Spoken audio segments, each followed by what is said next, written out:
The world continually suffers change, but not complete change, for if it did not preserve some substantial and dynamic continuity, it cannot be said to subsist through change or even to be a world, but it exists by exemplifying various essences, successively in a flux, that is to say, by an irrational selection, first of the particular character to be presented at any moment, and secondly, of the manner in which this contingent character shall be exchanged for the one exemplified next. There is no logical necessity or external compulsion in this process. There is only, in certain respects, a continuity in movement, quantity, and habit, with frequent partial repetitions of form, so that tropes or laws and familiar physical objects may be distinguished in the flux, and may serve in some measure to prophesy how it will presumably flow in the future and how it presumably flowed in the past. From this it follows that every fact and every movement is free, since nothing else compelled it to be as it is, and further, each fact or movement is free in positing itself with a certain vehemence or will, by which it not only exists, but seems to enjoy existing and to defy extinction. Compulsion begins when free action in one direction collides with free action in another. Generative causes never remove freedom. Over what should they exercise compulsion? On the contrary, they enable freedom to exist in a new instance and perhaps in a new form. Parents do not trespass on a child's liberty by bringing him into the world. Did they produce him organically perfect, they would have endowed him with perfect freedom, as far as his will was concerned. And if circumstances soon compelled him to do as he would not, or not to do as he would, such an external diminution of liberty would leave his will no less free and perhaps more precise and defiant. The will can be enslaved only by one part of it checking or suppressing another part. And this is the sad slavery we inherit from Adam, namely, vital self-contradiction. Each part and act of the will remains nevertheless an original phase of the will of nature. The relations between causes and effects, as between parents and children, are fundamentally fraternal. One instance of a law is neither more nor less spontaneous than the next instance. Parents and children belong to the same species and grow on the same bough. The parents have been children, the children are formed to become parents.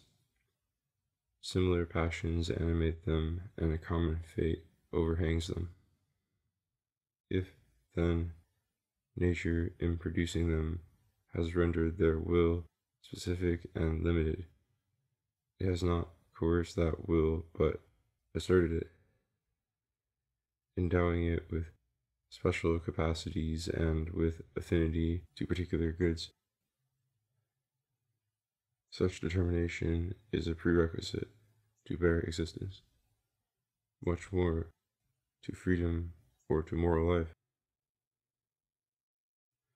At the same time, existence, in making each thing and each impulse such as it is, has made it impossible or difficult for it to become anything else, or to pursue any good except that to which it is naturally directed. And this, to spirit, is a real and even an intolerable limitation. For spirit too exists by virtue of a specific will, manifested in special functions and aimed at a special object. And this object, in the case of spirit, is universal knowledge and universal love.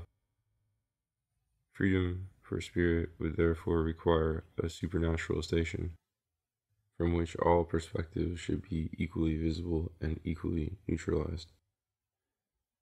And it would require infrahuman and superhuman sympathies, by which an infinite variety of goods might be appreciated and impartially judged. In man, in any finite creature, spirit is therefore deeply enslaved. It tastes freedom and gets some notion of it only in those movements of intuition in which the animal seat and the animal bias of the will are forgotten, and intelligence and love, as if disembodied, fly to their objects without hindrance from the flesh, lifting them out of the past or the future into immediate presence, and doing them, ideally, absolute justice, without sinking into the limitations or the confused hatreds inseparable from natural existence. The ideality of spirit that drops things in order to retain only their essences sometimes gives a new turn to the notion of freedom. As spirit is free in liberating an idea, we may conceive that ideas themselves, or some of them, are metaphysical powers, and that the will in all nature is due to the action or attraction of logical being. Even a power to call oneself into existence out of nothing is sometimes attributed to essences or forms, as if that which is always equally necessary could act, or act freely, or be the cause of selected and contingent transitory facts. But phenomena contain no will or endeavor to persist. They dawn and fade unconcerned. The force, the fuel, the food, the machinery of all operate beneath those visible appearances. Thunder itself is but an impotent sound, fit to frighten children, but there is an invisible power in heaven that really hurls the bolt. Therefore, philosophical tradition has instinctively placed all initiative and liberty in the will, not in the idea. To attribute power to ideas is superstitious.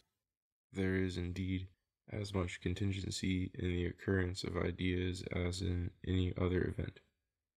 But the material movements that exhibit or call forth those ideas have a previous history and will have subsequent effects, ultimately irrelevant to those ideas. The seed and the soil produce the flower, and a given essence has no more power to create itself or to call up another essence than have all the other forms that have never seen the light. There is a further ground for the superstition about the power of ideas, namely that in the psyche an idea is often a premonition. Some definite impulse, perhaps molded and qualified by much experience, is at work in the organism. An image of what might be or ought to be the issue arises beforehand in the spirit, and as the act matures, the image perhaps grows brighter and brighter, acquires fresh specifications, and finally is swallowed up in the actual perception of the word, the work, or the action in which the impulse has terminated materially. This perception, though it overwhelms the previous idea by its force and steadiness, often disappoints. There were currents in the psyche, vaguely present to the spirit and beckoning it on, that the result achieved has not satisfied. Often, however, when the prophetic mind was well instructed and rational, what is done is exactly what was foreseen and intended, something that normally happens in routine and daily actions. Yet even here there is sometimes an illusion of success or even of triumph, where the will has been really defeated. The previous state of the soul may have been confused and painful, there may be a vast relief in the actual birth of something unforeseen, something that at least is definite, in which good points may be found, and which powerfully bends the mind in new directions towards what now seems possible, and buries those unhappy, vague aspirations that now would be grotesque. The chief need of the psyche was to be delivered of her burden. What does it matter, in comparison, whether the spirit has the satisfaction of seeing realized in matter the very form that it had already seen in thought? Disappointments of this sort may pave the road to a kind of happiness. If fortune here seems to treat the spirit a little roughly, the spirit may parry the blow and take a high revenge. When the will has somehow had its way, the spirit is apt to sink a little. It is dashed by this earthly fulfillment of its hopes. What was celestial has become terrestrial. What we loved unreservedly has been tarnished and scattered. 1,000 vulgar idols have usurped its name. We see how much better it would have been to lay up our treasures where moth and rust do not corrupt, and thieves break not in or steal. But is this safe treasury to be found in the clouds, or in that most uncertain of regions, the future?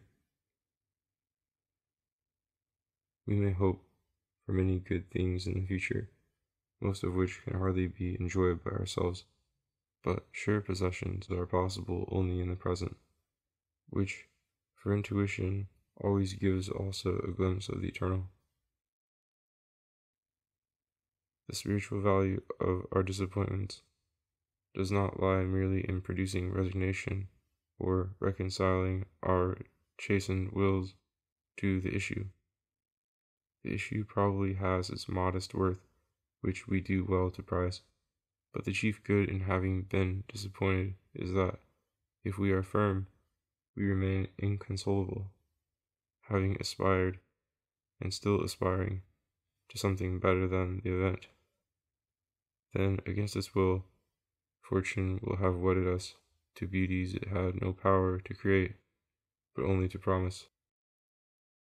That promise, externally so foolish, has made us inwardly wise, enabling us to break in spirit through the veil of time, and to recognize a sublime nocturnal firmament above the sky.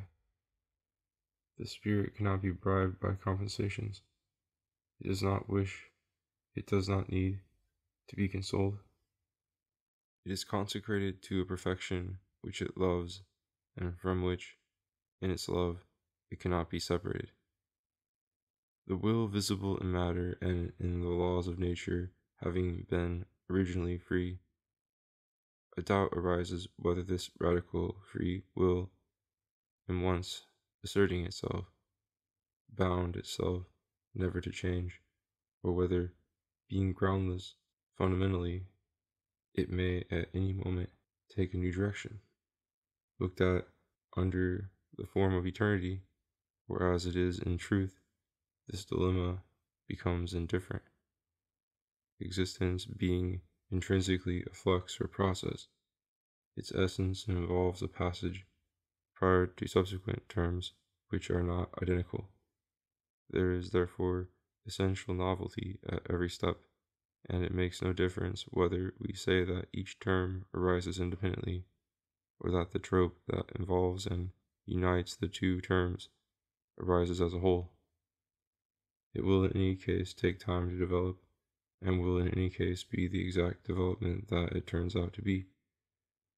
On the human scale, we contrast mechanism with tropes, because we ignore the process and the progression involved in a mechanical change, treating it as a single stroke, one more instance of an old way that things have of happening, like the apple falling, or the smoke coming from a fire.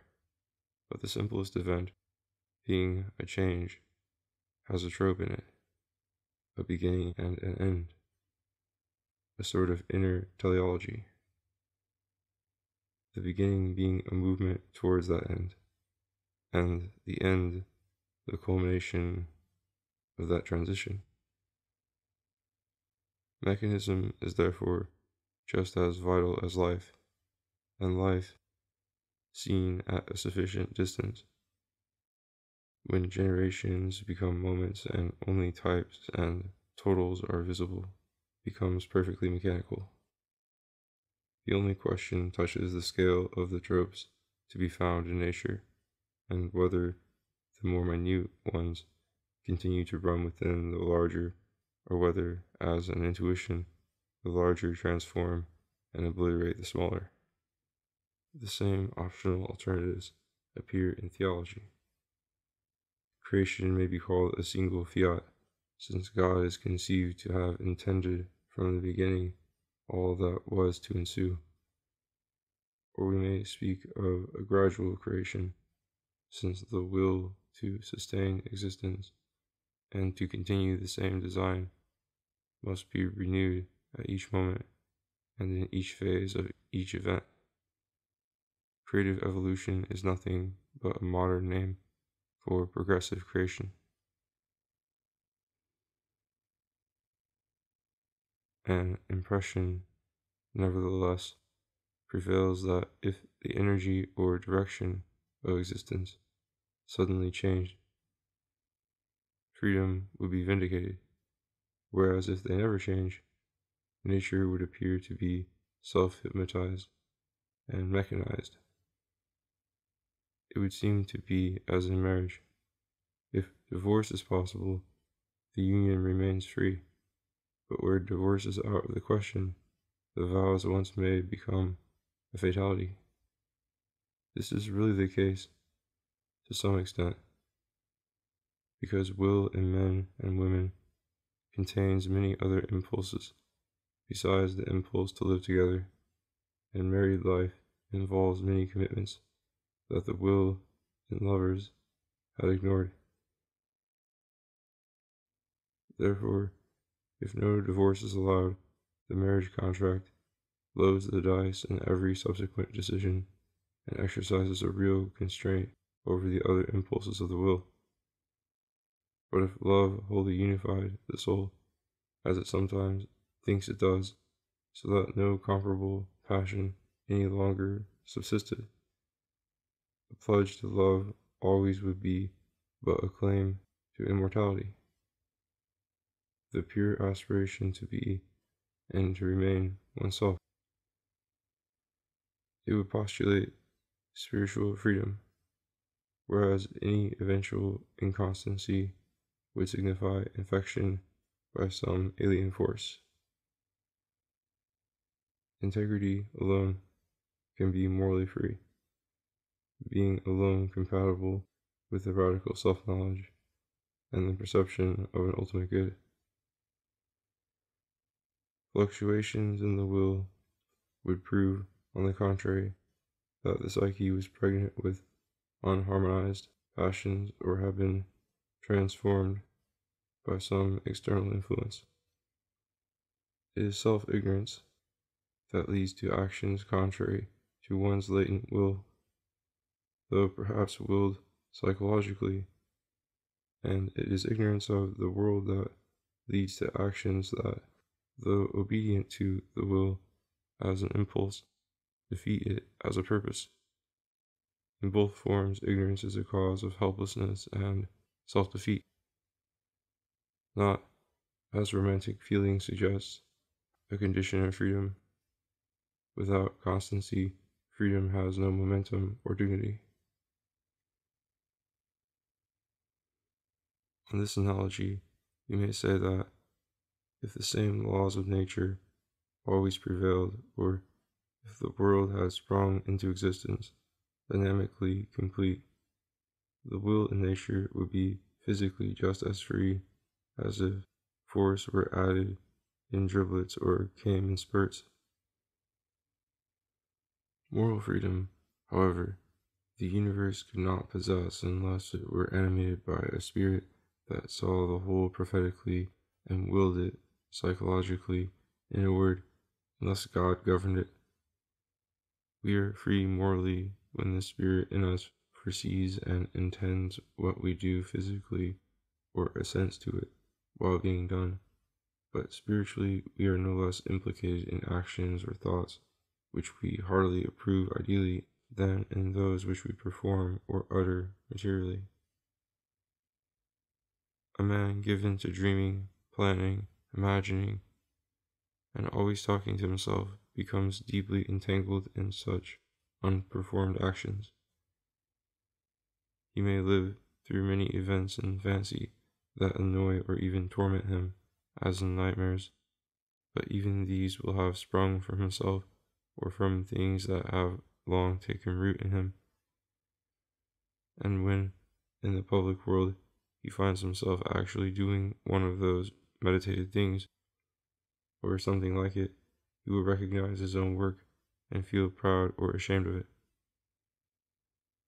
particularly when the thing done was clearly anticipated and planned, with means elaborately conceived to bring it about. For then the man has consciously lived through the first begetting and long gestation of his action, and knows it for his own child. But this felt responsibility implies not that the action was free, but that, according to conventional notions of cause and effect, it was thoroughly explicable and caused by the man's will, by the deepest and most ancient currents of his being, so that his action is a perfect mirror and revelation of himself, a revelation of himself perhaps appalling to his own conscience. Had the action been separately free, the whole good and evil of it being concentrated in its groundless occurrence, the man would find it unaccountable and say he was bewitched, that his body had been magically led to perform it against his proper and habitual will. This primal will in himself, responsible for all he does, thinks, and loves freely, is a part of the universal will in nature, of the groundless character of fact everywhere, and it would be sophistical to pretend that this part of universal will was due to the other parts, so that the man was not ultimately responsible for being what he was. Who then should be responsible for him?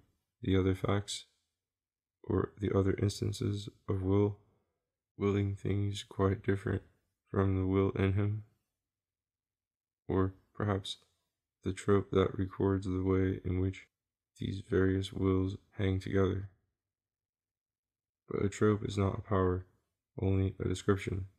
It simply puts all the included facts in the places which they have always taken spontaneously.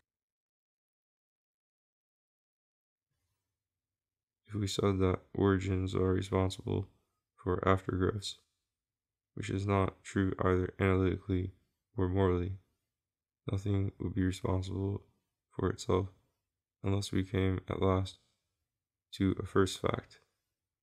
But that notion is questionable. If ever there was a first fact in time, it was probably the simplest of facts. And in what sense could this whole complicated world, physical and moral, be due to that simplest or vaguest nebula from which it sprang? Logically, morally, and under the form of eternity, all facts are first facts. Some elements and processes in nature are certainly more pervasive than others, and simpler, but the complications ensue of their own accord, because those simpler facts are so related that a new essence or a new trope comes to be exemplified in their movement. A different will begins to appear in the world, one that the previous crawling, converging wills in it had never manifested. For the cataract, with its force and music, utters the will of nature no less genuinely and more loudly than the brooks and the raindrops that went to make it up, so that the truly primal and responsible will appears in the total reality and pregnancy of the world, with its groundless elements and free evolution. The fiat of God and the sin of Adam are equally original, and both are omnipresent, for besides the universal will expressed in all that happens, there is independent connotation in the parts, making for what might have happened if the total balance of forces had not prevented. When the unit of action, which is the free fact, seems to pass from the part to the whole, is the freedom of the part thereby lost? Suppose a young man with a tenor voice, standing on a mountain top, felt a sudden impulse to sing high C. The vital freedom in that act would not be questionable. But suppose he had learned the aria A Caela Pira and felt a sudden impulse to sing that. Would the high C, when it came to crown the melody, be less freely uttered than in the other case? Certainly that note would now have been predetermined, not absolutely, but in case this particular aria remained throughout the chosen norm of that action. High C would thus have lost something of its freedom as to the moment when it should come, and even as to its coming at all. For if you once set out to sing that particular song, this particular challenge cannot be avoided. You must strike high C at the appointed moment, or fail in having your will. On the other hand, your will now, in spite of being controlled by that of a dead composer, is much more voluminous and potent, and far more deeply your will than would be the emotional impulse to shout high C by itself without any musical setting. What was an animal cry has become part of a poetical trope and a dramatic climax, so that now there is a reason for your high C as well as a cause. Exhilaration may have taken the form of confidence, and confidence that of defiance, hurled at all the kingdoms of the world and their wickedness, spread like a map beneath your feet. The will expressed now dominates a much larger segment of your life and of the moral landscape. The spirit outpoured is more entangled, but more richly fed, and this organization of vital freedom may be a step towards spiritual liberation.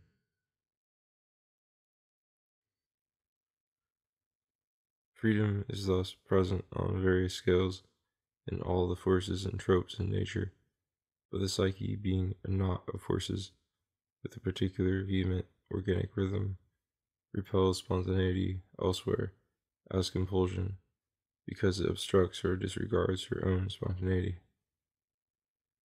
When she becomes conscious, these harsh contacts and their sources begin to appear more or less clearly to her spirit, together with the emotions of surprise, hatred, desire, or pleasure proper to her movements on such occasions.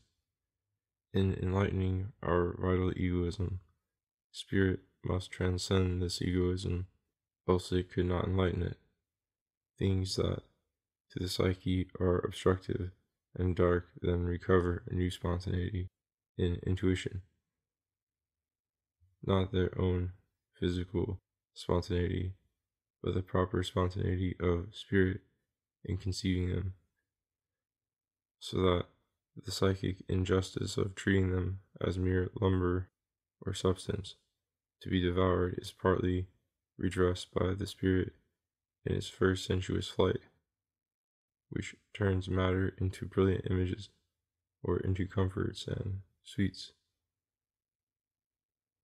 The world seems alive to children and poets, but with a weak spectacular vitality, full of foolish wonders like a dream. In use and in difficulty, this primary fancifulness of spirit is submerged, and everything appears dead, or obdurately animated by a stupid mechanical will. Other people and animals that were the toys of childhood now seem brutal and wicked, and the latent capacity of spirit to be both poetical and scientific, both sympathetic and firm, comes late to the surface. In this long enslavement of free fancy to animal will arise certain dramatic or moralistic categories: guilt, merit, effort, purpose, responsibility, that cause great trouble in philosophy when they are reflected backward upon the physical world. If things serve a purpose, they are said to have it, but could they have had it before they acquired the properties that make them useful to that end? When something costs us an effort, our effort is said to bring it about, but the effort is imposed on us by our failure to perform easily something that we were already bent upon, and that would have been better done if it had cost us no effort. So when action in others, or even in ourselves, furthers or defeats our prevalent will, we call that action right or wrong, virtuous or guilty, free and responsible for itself in the first instance, is the gross natural event from which the injury or the benefit visibly comes, the man, the action, the accident. But if motives, antecedents, or laws of nature are surmised to subtend the visible event, the responsibility spreads, recedes, grows thinner, and more radically involved in the whole texture of nature, until either the total will in things or in the Creator becomes alone responsible, or else, to escape that overwhelming momentum, separate incidental acts of conscious will are invoked without inquiring into their causes.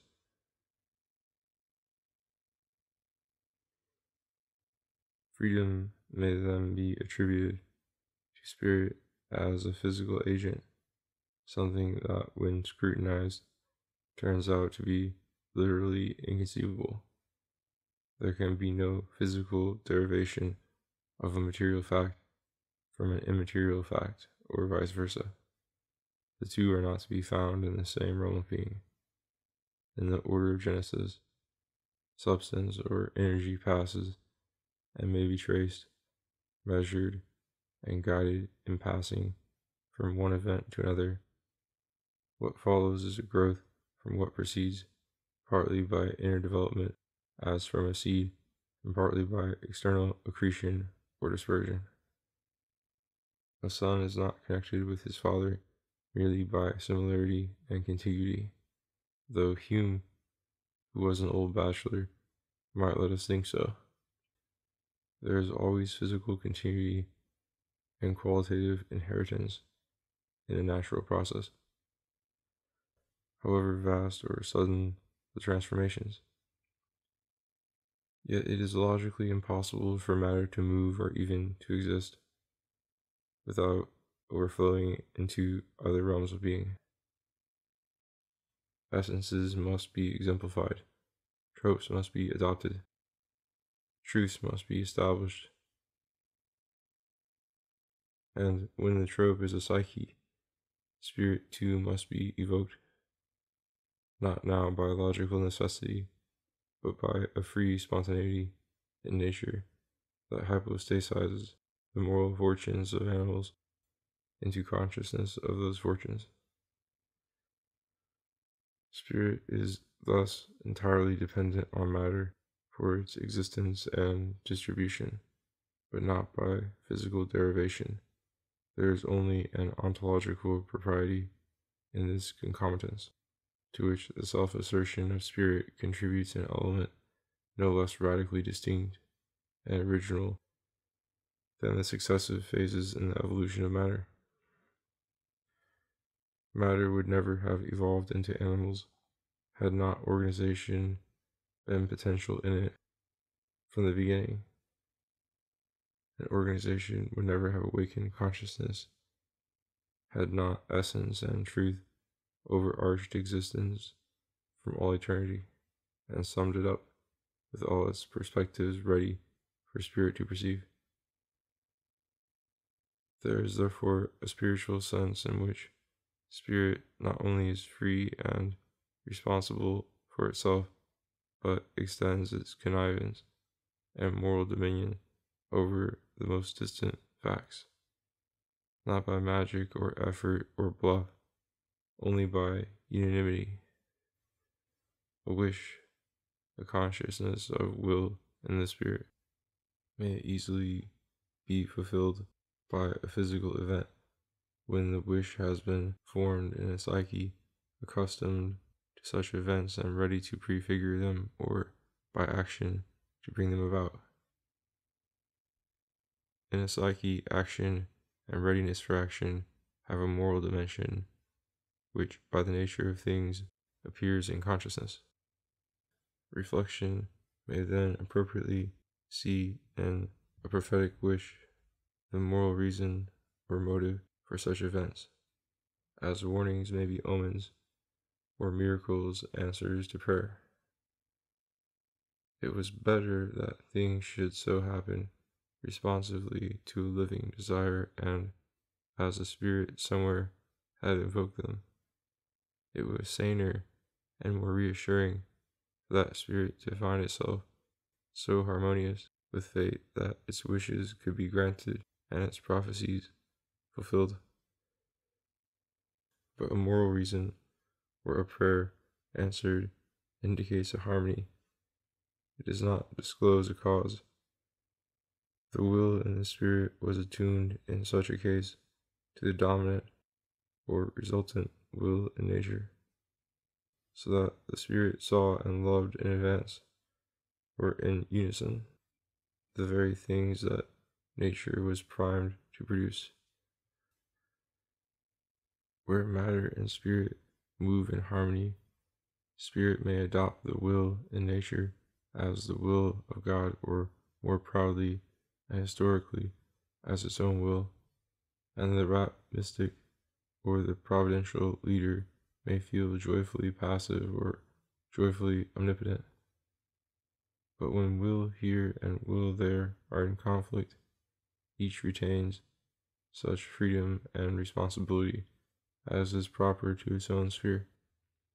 Each felt preference or idea force appearing in consciousness then figures as a separate instance of local creation, responsible for its choices, but spiritually only, that is, responsible for loving that which it loves.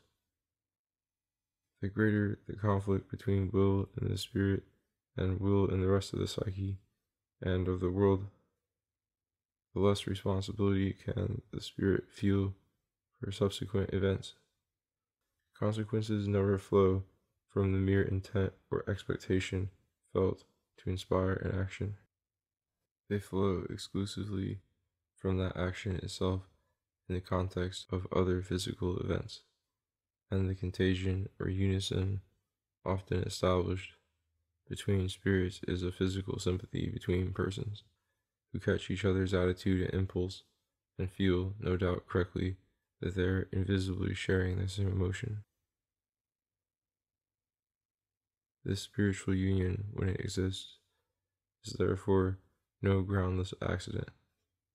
Lovers are normally of the same race, exercising a sexual influence of attraction, or later perhaps of possession, on one another.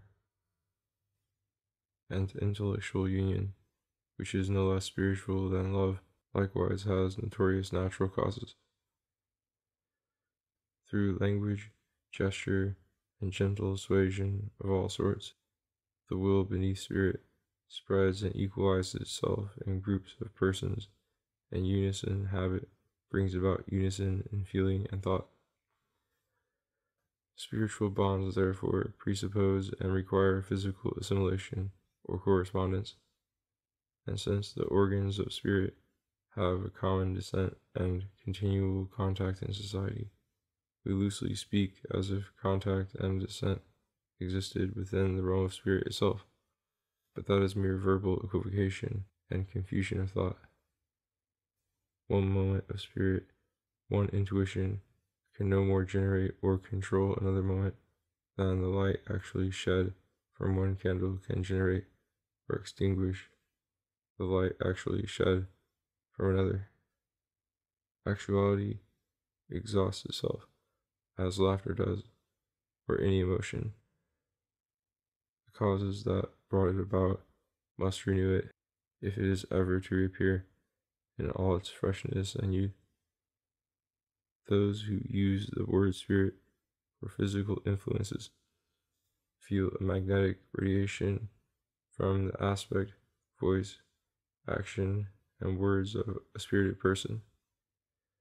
They see him carrying out his threats or his promises, which in their own minds are mere images and words, though in him they were also physical impulses, and they rashly identify those diffusions of energy with spirit itself, for they have so vague a realization of what living spirit would really be, that they make no bones of turning it from an actual intuition or a moment of consciousness into a mythical person, a trope, or a power manifested in matter. But the powers and tropes manifested in matter declare the properties of matter itself. Spirit, meantime, is the invisible but immediate fact that matter, with its tropes and powers, is being observed, conceived, enjoyed, asserted, or desired. A vitality essentially moral, invisible and private, absolutely actual and thoroughly unsubstantial, always self-existent and totally vanishing as it lives. Everybody knows this without saying it, because language and the thought guided by language inevitably fix on objects distinguishable to the senses and moving as wholes on the sensuous scale, and spirit is not one of these objects. Language nevertheless does justice to spirit and serves it by the way, in its grammar and syntax, in its emotions, harmony, and intent, because all these relations that make words winged lift language to the level of truth and render it a good vehicle for spirit. But the indicative character of words, especially of nouns, tends to create globular units, sensuous or mythical, and leads us superstitiously to regard them as primary facts and separate powers. His several actions and the motives that may be conceived to animate him as he acts are vague globular units of this conventional kind, and freedom and responsibility are attributed to them as wholes, when each is pointed to or named, without any attempt at analysis. Consciousness, when that is distinguished, takes its place in the catalogue of perfectly mythical, familiar themes and individual powers, and it becomes paradoxical and apparently artificial to distinguish the spiritual element in a phase of daily life from the material and biological elements in it. Had the man not been conscious, people will say the man would not have acted as he did, and this is evidently true, but not only because his consciousness impelled his body materially, but because the impelling vital processes which involved his action also involved ideas and emotions like those that his action, dramatically rehearsed, suggests to our own spirit. Had his vital processes not sufficed to introduce the action, how should they have sufficed to introduce into his mind beforehand an idea of what the action might be, or a desire to perform it? Or how should the sight or the mere name of that action, reaching our eyes or ears by purely material means, suffice to make us conceive that action perfectly and perhaps boil with rage, and before we know it, perform another action to match it? Spirit, like all forms of life, is glad to be born, and does not account it violence to have been brought into existence, although surely that was the most external and absolute of decrees. But spirit could not have existed before it existed, so as freely and intelligently to have chosen to exist. Its freedom is subsequent, internal, and responsible, not physically but morally. Universal will in evolving spirit satisfied one of its potential impulses. This impulse is the will proper to spirit anywhere, the very breath of our moral freedom when we become free. But much contrariety and compulsion precedes and follows, because the impulse to transcend oneself cannot animate the universe as a whole, but only the most sensitive and delicate of its fibers. The special organ of spirit has an ethereal texture, and its webs are easily rent, though without primal malice, but fatally. Universal will is everywhere a most stormy and cruel power, and constantly contradicts and defeats one of its impulses by another. It therefore proves in 1,000 ways a good and an evil to itself. Plants and animals accept this natural chaos, and never swerve from allegiance to their particular wills. But when spirit comes upon the scene, while it too expresses a particular movement of will which it cannot abandon without ceasing to be spirit, it feels at the same time more or less clearly the conflicting wills in other creatures, and most intimately the conflicting wills in its own psyche or mother life. In this region, the question of freedom and responsibility first becomes a riddle and a torment. Shame, remorse, good resolutions, relapses, excuses, and scruples harass the conscience. And if piety aspires to conform all desires to the universal will, the responsibility for these troubles must be placed, if possible, wholly on the private movements of each psyche. This, for a philosophic or theological mind, becomes difficult. The will of the psyche is evidently animal and hereditary, and although this fact takes nothing away from the vital freedom of the passions, it generalizes the seat of responsibility for them. Each of our sins is not the first of its kind. Human nature is to blame, and who, if not the Creator, is to blame for human nature? To say that Adam's fall, or each of our stumblings, contained an element of absolute freedom is true analytically, and also expresses the felt spontaneity and self-precipitation of action or thought. Primal will asserts itself as decisions or ideas take shape within us, and it is impossible to imagine anything freer or more due to itself than this growth and budding of existence, this self-arrangement of matter, by its own impulse, into some distinct form, which it is possible to rest in or to repeat. Such is the will to exist and to be something in particular. Such, too, is the possible sympathy of a living being with the forms of surrounding or imaginable things. Attention, with approval or detestation, attaches in this way to objects and observed actions by a congenital right. We have become these things in observing them, and it would be intolerable to us to erase from them the moral colors that they wear in our living world. Yet, when we begin to study nature discursively, we see those moral colors spread and fade away, as it were, from the centers in which they were focused, and even to mingle and infect one another with the moral character most contrary to their own. The evil and the good, for intuition, lay at first in each act, in each thought, in each creature.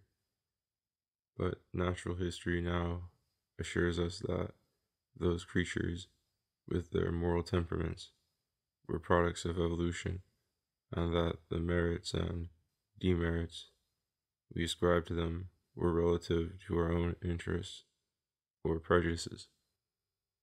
Black and white, that were so absolute, now seem to fuse into a cosmic gray. We scarcely know whom to blame or to praise for anything. The basest passions claim their equal rights, and we are no longer sure that we have any reason for caring what becomes of ourselves. Perplexity is not relieved by putting this moral contradiction into religious terms. Universal will may be distributed into divine and human actions, each a primary and absolutely free fiat. Yet, if the divine will is conceived as enlightened by universal knowledge, all human actions also must have been divinely willed and spiritually accepted as ingredients in the plan of creation. All our sins and troubles would be providential. Everything we detest in ourselves would be ultimately desirable, and all guilt and punishment would be a dreadful blessing that spirit in us was bound at once to hate and to love. Less sophisticated and contorted is the sense of responsibility that prevails in human society. Alien wills cannot easily be conceived as they are in actual operation. That would require a singular triumph of dramatic imagination and sympathy. But they are felt as good or evil, kindly or wicked, in relation to the will dominant in ourselves at that moment, and a repertory of odious or lovely qualities is formed in the public conscience, quite sufficient for political and educational purposes.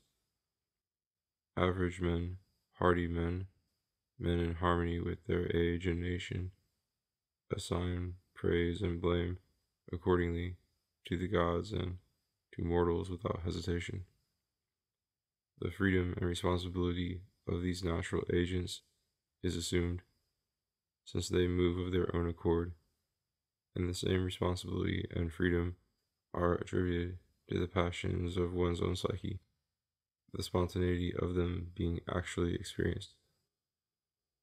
But for a subtler mind, for one divided against itself or acquainted with alien manners and judgments, the force of this local unilateral conscience soon becomes dubious. Not the whole of each criminal is criminal, nor of each saint saintly. There is humanity in the foreigner, and both goods and evils have causes and consequences of a moral color opposite of their own.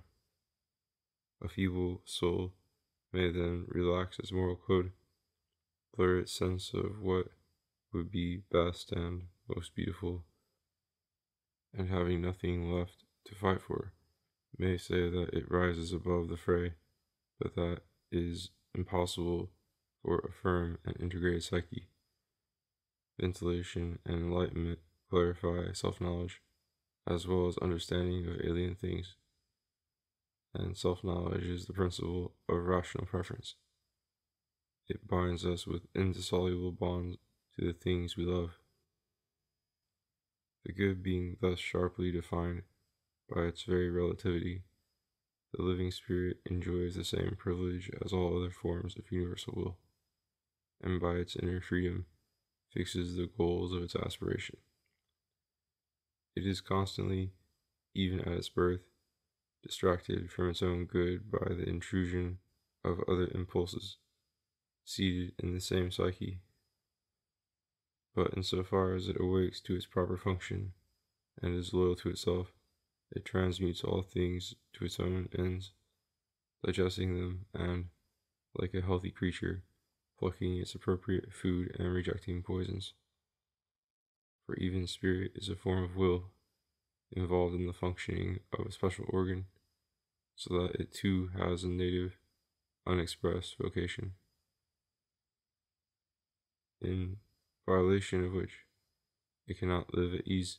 Seen from within, this vocation seems so simple and self-justified that it ought to meet with no obstacle, but it antagonizes nothing and interferes with nothing, but innocently wishes to understand and to love everything. Yet in the psyche where it arises, this vocation is marginal and impossible to realize steadily. Even the ambition to do so occasionally and ideally within the spirit's house offends the particular passions, shouting outside, each with its absolute urgency. Each would monopolize the spirit, which cannot be monopolized, and yet must listen to every call, so that its distrust is deeper and more constant than that of psyches without reflection, which, as we observe in the brutes, between the spells of their sudden impulses, live serene and apathetic, as if all were well with them. Nor is the free will of spirit hampered only by circumstances. It is inwardly divided and confused. It can triumph only by a perpetual sacrifice.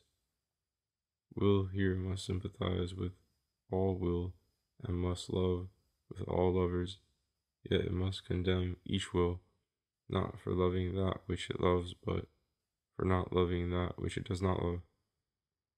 In other words, for not loving the good in all possible forms. But all goods cannot be realized or sanely pursued in any particular life. Only the specific goals of that place and hour are proper to that particular concretion of universal will. To pursue other goods then or there would be treason, and once having been born under that star and vowed to that allegiance, it would be the height of pusillanimity and obliquity not to destroy, as far as possible, all obstacles to that chosen good. No chosen good could ever be attained otherwise. And what sort of love of all good would that be by which the attainment of every particular good was prevented? Thus spirit comes upon the most tragic of conflicts, the conflict between existence and justice. Beneath the realm of spirit, conflicts are wholehearted on every side, and universal will has no qualms about contradicting and thwarting itself. That is its business. War is the father of all things that actually arise, since they arise by the confluence of forces, and universal will has no prior purpose, but lives only in the perpetual result.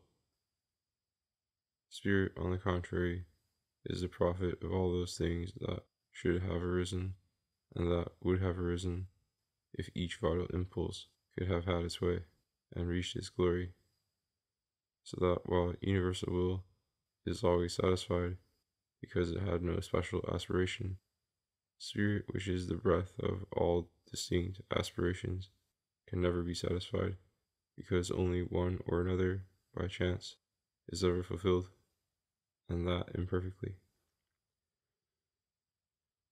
Yet spirit speaks for something deeper in nature than the upshot visible to cursory science or history. It speaks for the potentialities in the heart of matter that have taken at least a first step towards expression. Besides, in its own person, it speaks for the truth of that total movement in which these aspirations arise and meet their destiny. what it cannot speak for, except when hypnotized by animal impulse and alienated from itself, is any one aspiration to the exclusion of the others.